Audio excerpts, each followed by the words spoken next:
Okay, here's what I've got on my Samhain altar. Here's my cloak of the Morrigan. Um, here's a serviette ring from my great grandfather. I've got a black thing to wear, black jewel. This is my Persephone candle that I got from a workshop I did on Persephone. This is Bran. Um, the skull in Welsh legend. The skull of Bran was brought back from battle in Ireland and entertained his friends for quite some decades by telling stories and singing songs while they healed from their wounds of battle. You can see here's some pictures of my ancestors. There's my Nan and Poppy and my mum. There's my dad and my mum. And this is my grandfather. I'm going to put some more pictures up there as well. Here is a statue of a mare representing Lady Epona, and this is a cup with stuff in it, which I forget what that's doing there, but anyway. Oh, this I got last Samhain, this little bag from a public ritual, and there's a few other assorted odds and ends there. So Samhain, one of the important things about Samhain is it's honouring the ancestors and those who have passed away. It's a time when the doors between the worlds, the veil, is lifted, and traditionally it's easy to communicate with the other world. So here's my bonfire ready to go. I've been getting ready for a while. So I'm going to have a little bonfire tonight and sit out under the stars and enjoy the cool, enjoy the air and enjoy the fire. Normally I'd love to have people around to share it with, but in these crazy times I'm just going to share it with the ancestors and my spirits, and I may even toast them with a little tipple. Yeah. So Samhain was one of the 4 Celtic fire festivals which divided up the year, and so it's good to have a bonfire. And Samhain marked the beginning of winter, so there were 2 seasons in the old time Celtic year, the winter and the summer. And once Samhain was here and done and the winter started, it was traditional that nothing more would be harvested in the fields. It would all be left for Old Horny. And it was considered bad luck to harvest anything after Samhain. It's a bit different here because we've got winter crops and things like that, but that's the tradition from some of the old European countries, or Ireland in particular, I think. I'm going to do a little ritual later. I'm going to call the 4 directions: air, fire, water and earth. And then I'm going to, in my circle, I'm going to honour the ancestors. I'm going to call the god and the goddess, and a couple of goddesses actually. Not that that's a traditional thing to do, but that's kind of what I do. So here is, there's my horns. Okay, so I'm going to call the horned one, the stag, horned lord of the forest, a consort of the great goddess, and I'll be calling Lady Epona, who, as well as the Queen of Heaven, in my understanding, is also the Queen of Hell, because the mother goddess of the Celts, who Lady Epona is an example, mother goddess, goddess of sovereignty, goddess of love, goddess of birth and death, goddess of battle. So she goes back to Inanna in Samaria, and Inanna was, as well as being the Queen of Heaven, was the Queen of Hell, or maybe it was her sister, Ereshkigal, or maybe they were 2 faces of the same goddess, depending on who you talk to. But anyway, in the way I work, she becomes the queen of the underworld on this night, on Samhain night. So I will also be calling Lady Bridget as well, because I always do. And there is a tradition in Scotland, anyway, that the Cailleach, the old hag of winter, and Bridget are two faces of the same goddess. So one of the traditions associated with Samhain night, and I guess to a large extent with all the fire festivals, is it's a time for divination. And this is because the veil between the worlds is thin. And so here I have a black bowl of water, which I'm going to use for some divination. And what the way I'm experimenting doing this now is holding this in my hands. A bit hard to see how to do this. I just do it in one hand, but you just kind of rock the water gently backwards and forwards like that, so it just has a little rhythmic movement in it, and that will help you go into a little bit of a trance, and see what comes up. Maybe have an intention about what you want to see. And traditionally,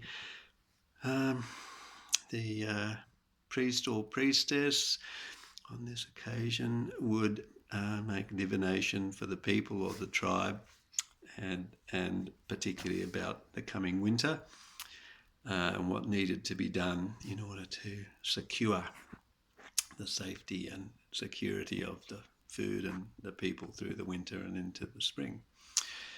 So, in the olden days, this was a matter of life and death. And I should say that method of using the trancing bowl I learned from my friend Theo. Yeah, so what I recommend is to do the circle, call the 4 elements, acknowledge the 4 directions, call in the gods you want to work with, do what feels right for you at this time, and also have something on your altar to honour the ancestors and acknowledge their presence. It's traditional on your celebration of Samhain to leave out a extra plate for the ancestors to enjoy, to recognise their presence and to toast them. Pour them a glass of something. If you're having a cup of tea, have an extra cup there for the ancestors, or an extra plate full of whatever you're eating, and so that they're sharing with you, and just talk to them, as if they're there, and listen in your heart, and you may very well be surprised at what turns up. Another really nice thing you can do to honour the ancestors is to do something that they did, because the movement of the body, the repetitive movement of the body, can open up a portal, a link into the past, and create a means by which that connection can be established. So, for example, something such as kneading dough to make bread, doing the movement of kneading the dough, because that's something our mothers, our grandmothers, or maybe not our mothers in this generation, but certainly going back to grandmothers and great-grandmothers and people before, and maybe mothers as well. It just depends on whether they got into baking or not. But in the olden days, before the advent of the industrial scale society, baking was part of the fabric of life. And so it's something that people put a lot of time and energy into. And there's a whole mystery of bread and baking in the mysteries about the sacred nature of bread, and that's reflected in the Christian mysteries with the body and blood of Christ being the wafer, the bread, and stuff. But it's actually they pinched it from the pagans because it goes back to Samaria, like many things do. That there was a god of the grains who was annually sacrificed or harvested and turned into bread, and this was the operation of the goddess to make the bread, to leaven the bread, the mystery of the leavening, where now we know it's yeast, but then it appeared to be a magical process whereby the bread sort of rose with the action of the yeast. So it's, even though we now know it's yeast, it's still a magical process. It's still the wonder of life and that sort of thing. And part of I guess the downside of our material science is that can be used as an excuse to eliminate the wonder and appreciation of the wonder and beauty of life.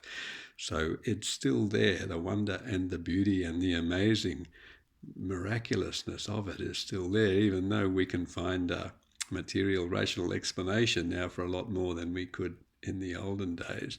It doesn't mean it's any less wonderful or beautiful or miraculous. So on the topic of the dying and resurrecting God, that's a pertinent theme for Samhain.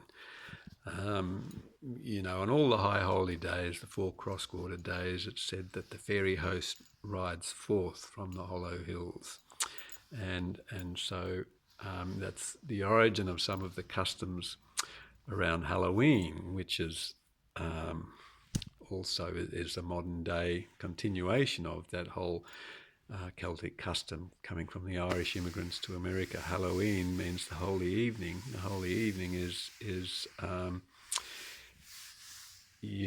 Samhain. Okay, it's the same thing. Okay, so the Day of the Dead is another name for it.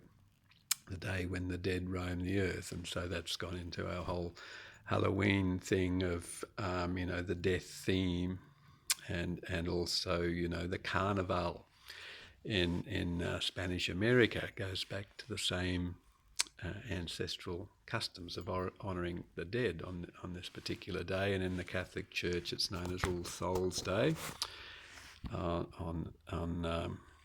It's the Northern Hemisphere dates, so it's October 31st, and then November the 1st is All Saints Day. So venerating the ancestors and venerating the what we might call the beatified ancestors, so those ones who have realised themselves in a way that's beyond the ordinary, as a way to show us all the path. So not necessarily wanting to get too fond of the saints, but often the saints are the Christianized replacements of pagan personages and pagan saints. So that's another very rich source of information to dive into and delve into. Okay, but we were talking about the dying God, and so it's traditional in many mythologies around the neo-pagan movement that Samhain marks a descent into the underworld in one form or another, and there's many variations of these myths, and you can find your favorite one to work with, the one that resonates with you, and that'll depend on what pantheons you're called to work with, and also depend on where you've been led, and what deities are connected to you.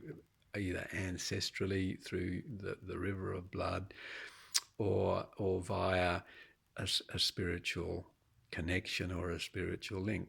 So not only do we have blood ancestors, but we also have spirit ancestors as well when we become connected to a, a particular tradition or way of working with the unseen world.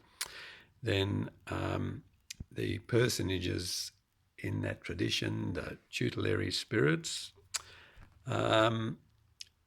you know, work with you, and then you become a descendant of theirs as well.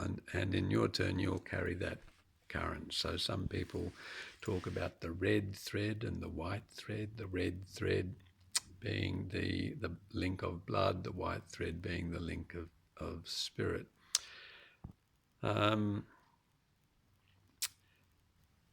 So we're talking about the descent to the underworld. So the classical, or I guess one of the very well-known myths, and perhaps the original of many of them, is the story of Inanna's descent to the underworld in Sumerian myth and legend, which is also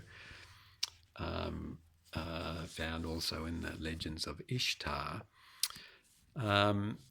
And that's the story of the descent into the underworld, the 7 veils that have to be removed one by one in order for each of the gates, the 7 gates, to be moved through. So I really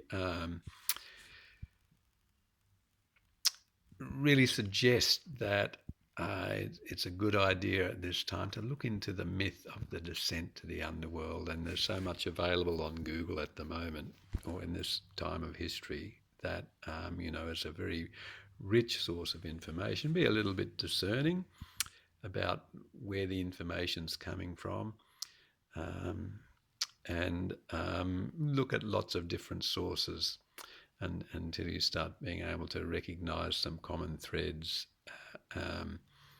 So one of the myths introduced into Wicca by Gerald Gardner in the 50s, which is commonly thought to be, I guess, one of the key moments in the neo-pagan resurgence, was the work of Gerald Gardner and his form of what's now known as Gardnerian Wicca or Gardnerian witchcraft. So central to the ritual cycles there, as they are publicly known at the moment, is the one variation of the myth of the descent of the goddess and the removal of the 7 veils, and the sojourn of the goddess in the underworld, in which she learns to love the lord of the underworld. So in my version of the mythology, the reason that the goddess goes to the underworld is because her lover has died. So in the cycle of the wheel of the year, the lord of summer, the prince of light, the light one, the bright one, sometimes called the Oak King, or some people refer to him as the stag lord, the Oak King, and the wren and the robin also feature in that as well. So there's a god of summer and a god of winter, and at Samhain the god of summer dies, and he dies as a result of wounds gained in a battle with his dark brother. And that battle could be conceived of as taking place at Samhain, or maybe it took place before Samhain, and then he's sort of sickened and now he's died. And the goddess loves him so much that she can't bear to be parted from him, and so accompanies him to the underworld. But the condition of her staying there because of her love for the bright Lord, is that the dark Lord demands that she be his consort while she is in the underworld. And because of her love for the bright Lord, she agrees, and so in that process she comes to love the Lord of the underworld as well in his turn. So there's some very profound meanings in that mythology to be teased out and worked with, and we can work with these over many years and still gain much insight. So I'm burning a little bit of incense. I've got some frankincense going here, which is my all-purpose incense. You can make up an incense blend for Samhain or for any particular occasion. That's something that people like to do. So it's just a matter of researching the particular incenses and their properties, and finding out what it is you want to bring out. I like frankincense because it's purifying, it's uplifting, and it opens the veils to the unseen world. So I find that it's kind of useful for all occasions, pretty much. It's a pretty sort of light sort of thing as well, associated with the sun and brightness as well. So myrrh is a good balance for that. In how I use it anyway, because in my understanding and work, I associate myrrh with the dark moon, and so that provides a nice balance. But anyway, while we're on the subject of Samhain, it's probably nice to mention the wild hunt. The wild hunt is something that happened across Europe on different times. So in some traditions it's associated with Yule. At other traditions it's associated with Samhain. I think anyway. Certainly is in my mind. But anyway. So the wild hunt is associated with the Horned Lord, and sometimes associated with Odin or Woden as well. And it's also associated with the veils between the worlds being thin, and the fairy folk roaming through the world, creating mischief and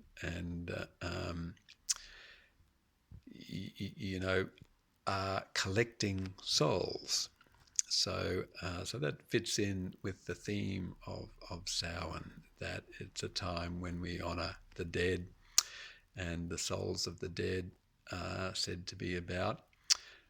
So reflecting on the wild hunt, there's a time for reflecting on things like justice as well, and what sort of account someone has made of their life. According to the old ways, our life is weighed at death. Our soul is weighed, or the account of our actions is balanced against what we've taken from life. What have we given and what have we taken? So that's a suitable theme for meditating on it at this time. It's like traditionally it's the start of a new year in the old Celtic ways. A new day or a new year was said to commence on the evening before. So before the day came the night, because the night was the time when the darkness is the time when the action of the light is incubated. So we don't just spring into action from nothing. what everything we do comes to fruition from the underworld. The seed is planted in the ground, and while we can't see anything happening above ground, under the ground, germination is taking place, roots are going down, and eventually the seed sends a shoot up, and that represents the dawn of the new day or the dawn of the new year, which would be at Beltane, the opposite 6 months away. So, and then we see lots of things happening, but none of what happens during the light half of the year is possible without what goes on in the underworld in the dark half of the year. So in our society, we demonize the dark, we demonize the underworld, we demonize the hidden, we demonize the quiet, we demonize the still, we demonize silence. We have become a society of furious noise and incessant action and motion for the sake of motion, which is, let's just reflect on that for a minute with the COVID isolation thing, if that's affecting you.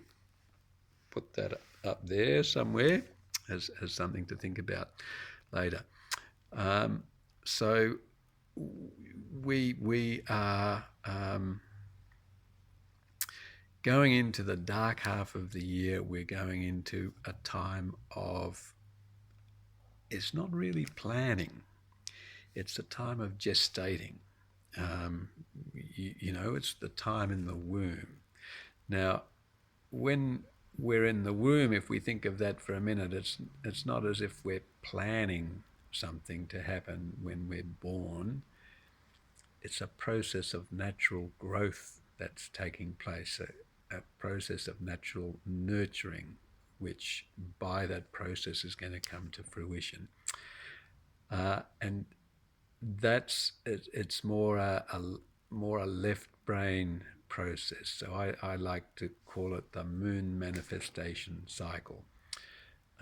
We're proceeding from the unknown, from the things that we might barely feel and glimpse, the things going on within us, the deep things, the things that are under the surface, the shadowy things that we're maybe not 100% aware of, but are actually within us and part of us and are working within us. And it's a process of trusting that. So for me, Samhain is also about trusting the process of light and dark, the movement of the wheel, the movement through darkness, preparing for the light. It's a time, yes, we can face fears, but it's not a time to be afraid, if that makes any sense. So another kind of resonance with the whole Samhain thing, if we sort of look at the Arthurian legends, Arthur was killed during the final battle of Camlann by his nephew Mordred, who is kind of like the dark brother, Arthur being the light brother. So there's a resonance there of the same age-old sacred drama of the battle between the two brothers, and the light brother being, meeting his end at Samhain. So in the case of Arthur, he is, first he gives up his sword, which came from the Holy Lake, and then is taken by priestesses to the Isle of Apples, the Avalon. And apples being a sign of the goddess, a sign of immortality, and being, of a lot of significance in Samhain, because one of the things that is traditional at that time is bobbing for apples. apples in the water and you try and get one in your mouth, apple bobbing in a barrel. Okay, so the apples at Samhain are a very old and ancient tradition linking the festival to the goddess, the queen of the other world, the queen of hell, the queen of Avalon, the queen of the Apple Isle, the Isle of Apples, where the wounded king is taken to recover and rest and recuperate. So in the legend of Arthur, the legend is that he will return when he's needed. So in the earlier days, of course, he returns at Beltane. Each year he returns from his sojourn in the underworld. So we've got to remember that a lot of the Arthurian legends and things are quite late in the game, and they've been turned into sagas and poetry and stories and things. They retain at their heart this mythic cycle, this mythic substrate. But as time went on, they became a little bit more and more, that became less important, and it was mixed up with other things. But we can still look at all that mythology and folk tales and stuff and find all sorts of beautiful resonances and guidance for our understanding in there. I wanted to maybe let's talk about a Halloween custom that everyone probably knows, and that is the carving of a pumpkin. So this is a tradition which goes back to Ireland, as far as I understand it. And although a pumpkin is something that's from the Americas, the New World, the tradition predates the pumpkin. In the olden days, it was like a turnip, with another root. Well, I guess a pumpkin's not a root vegetable, but it was a turnip that used to be carved, and a light was placed in it, and it was placed in a window. And the purpose of that light was so that the souls could find their way, the holy souls could find their way. And if they're your ancestors, then they could find their way to you. So one of the customs that you could do as a way to honour the ancestors at Samhain is to put a light in your window. It doesn't have to be in a turnip or a pumpkin, but you can light a candle, put it in a window, and it's your intention there that it will guide the ancestors on their journey and guide the souls of your dead on their journey, and welcome them to drop by on this night to be honoured and celebrated. So one of the great tragedies, in my opinion, of the modern Western society is how the material viewpoint has made death into an ending rather than a portal into a different dimension. So people feel bereft of those who have died. In the olden days, people didn't feel so bereft because the ancestors came back often many times in the year, and they're always there, but especially on Samhain night. So it's not just a matter of keeping these old traditions, but the intention behind it. There's a magical intention that we are opening the door to our ancestors, and we have the intention of welcoming them and allowing them to participate with us in the celebration in our life. Okay, so this is the magic that we're really working, or one of the magics of Samhain is we're making ourselves bigger. We're making ourselves big enough to embrace our ancestors within ourselves and give them welcome into our lives and consciousness. Now, not all of our ancestors are exalted beings. Some of them are right bastards. There's probably assholes back there, but there's also probably heroic people and people of quiet determination and people of valuable survival knowledge and skills. There's humour, there's tears, there's all the drama of life in your ancestors.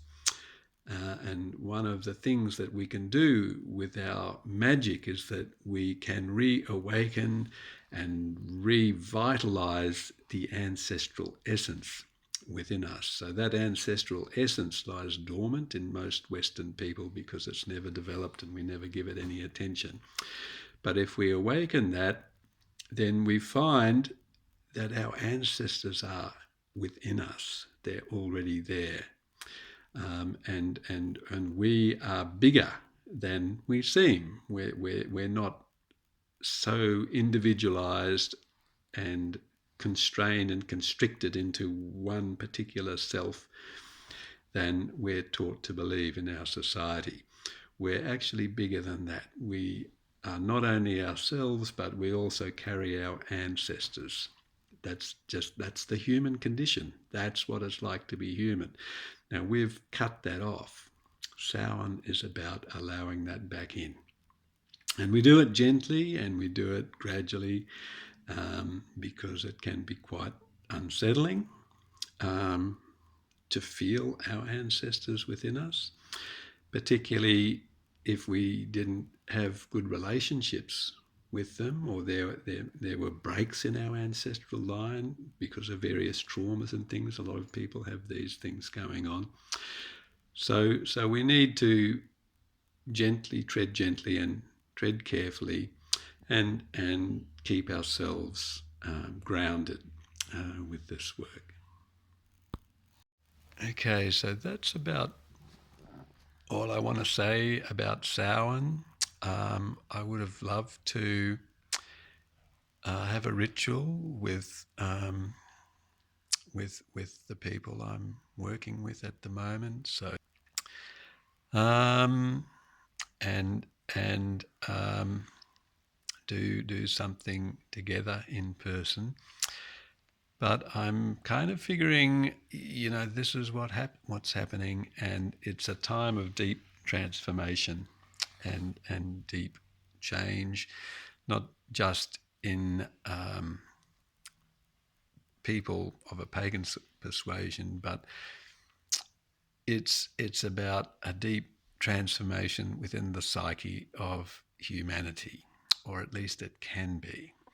And so I'll be doing some magic around that tonight on Samhain night here, that the enforced isolation of the COVID pandemic will engender a new germination in its due time, arising from the stillness and the space that people have to really contemplate on the nature of their lives and their relationships in this time.